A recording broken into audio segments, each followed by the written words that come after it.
রাধে বন্ধুরা, তোমরা সবাই কেমন আছো? আশা করি ভালো আছো। আজকে একটা জন্মাষ্টমী ভিডিও নিয়ে এসেছি। দেখো, আমার ছেলে আজকে বলেছে জন্মাষ্টমী, তাই মা বললো মা আমি গোপালকে স্নান করাবো। আমি বললাম ঠিক আছে, তুই করাতে ইচ্ছে হচ্ছে তুই তাহলে করা।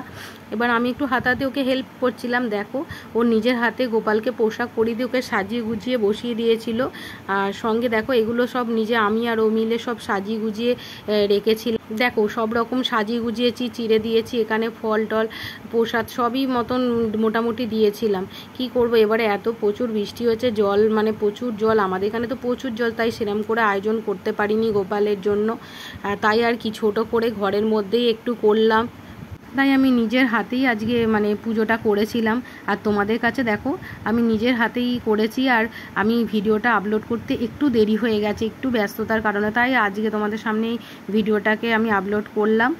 আমি যেখানে গোপাল রাখি জায়গাটা তো ছোট, তাই সেরম করে কিছুই আয়োজন করিনি। তাই একটু ছোট কি বলবো, সামান্য কিছু আয়োজন করেছি। আমি নিজের হাতেই পুজো করেছি বলতে গেলে। ভেবেছিলাম অনেক কিছুই করব গোপালের জন্মাষ্টমীতে, কিন্তু সেরম করে কিছুই করতে পারিনি গো।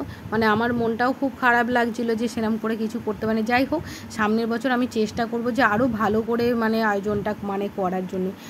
কিছু করার নেই, আমি চেষ্টা করব সামনের বছর আরও ভালো করে আয়োজন করার জন্য। কিন্তু কি করব, দেখো আমাদের গোপালকে কি সুন্দর লাগছে, তোমরা দেখে নাও।